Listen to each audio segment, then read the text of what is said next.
24일 12시 정각쯤 되니까 옥상에서 보면은 바로 100m 전방에 차단 지역이라 눈에 보입니다. 버스 한 대가 그때만 해도 버스가 전부 이렇게 창문을 내리고 열고 손으로 하게 돼서 열고 총을 밖으로 다 내민 버스 한 대가 저지선을 통과 질주해서 들어오고 있어요. 그래 내가 마이크로 정지 발표한다 정지 해도 소용없이 들어오고 있어요. 그러니까 발표하니까 입이 오르는 기관총 사수한테는 이해가 됐죠. 절대 공중 발표나 하면 발표 땅에다만 쏜다.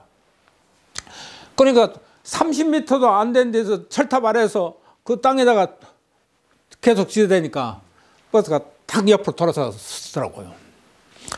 그래서 옥상에서 대대장하고 나하고 둘이 거총을 하면서 그 버스 앞에 가서 손 들고 나오라 그때 조용하다가 하나씩 나오는데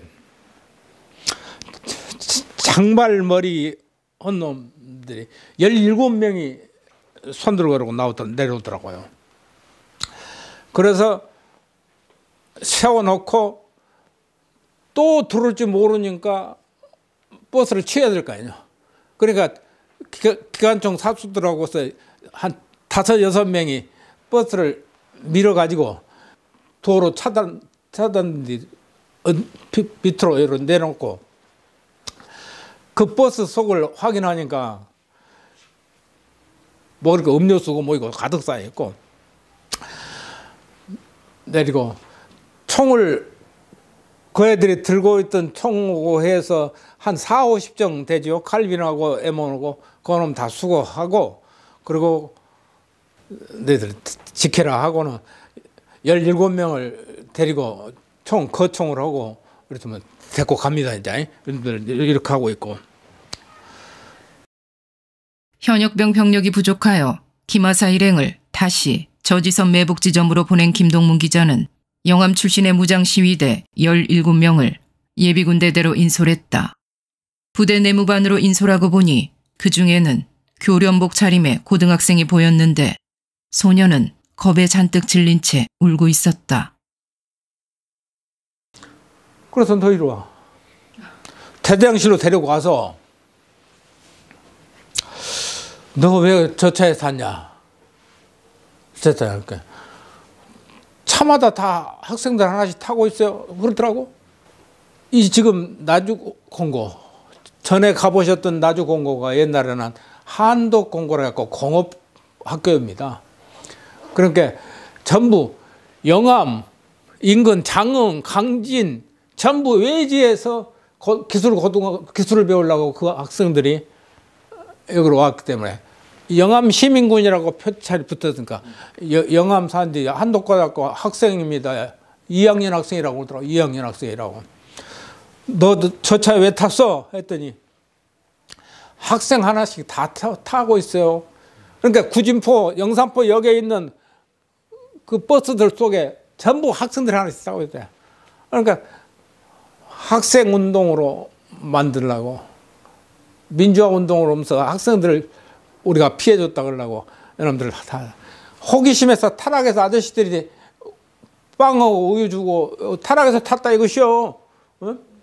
그래서 내가 너는 조용해지면 갈 테니까 지금 갈래? 어?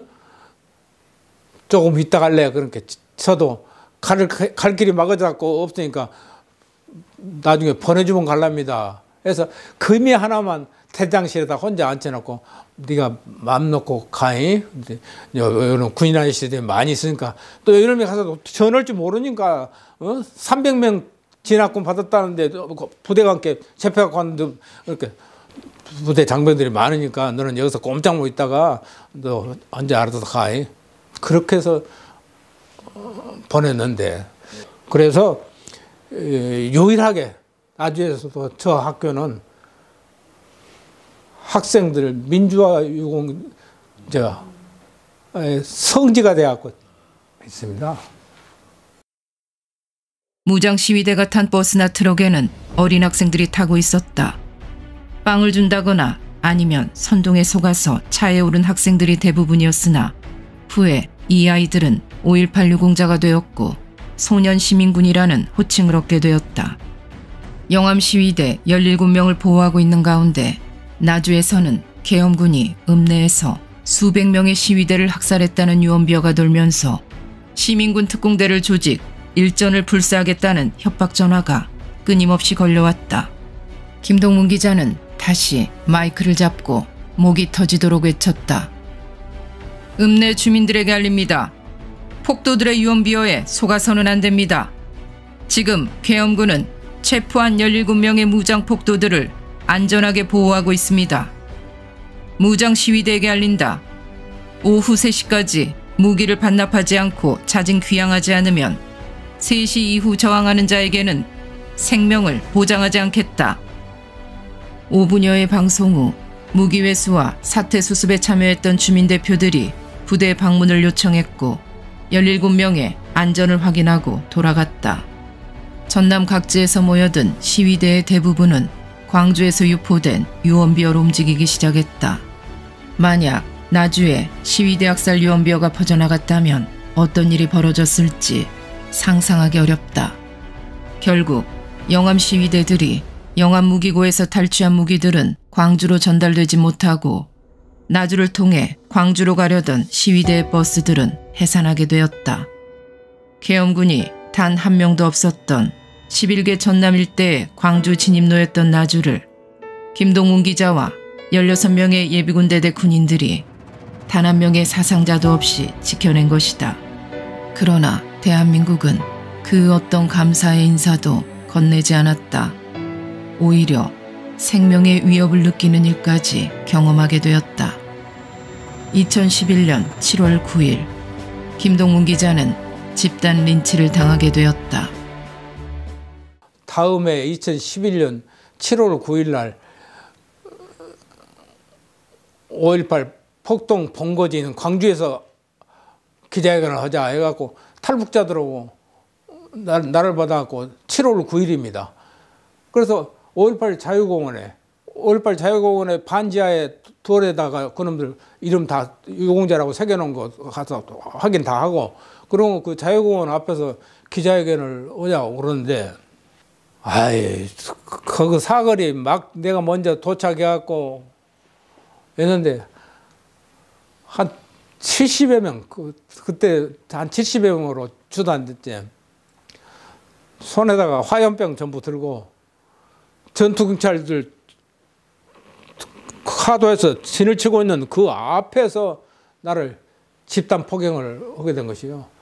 그런데 쓰러져 있는 나를 구급차가 왔는데 그 구급차를 못 가게 화염병을 들고 구급차 앞에서 펄렁 틀어놓는데 제가 백주대낮에 테러를 당하고 의식을 잠시 잃고 있을 무렵에 119 구급차가 저를 실러 왔는데 그 구급차에 탄 응급 환자를 구급차를 가로막고 못 가게 만들었을 때 경찰은 그걸 제지를 안 하고 있었습니다.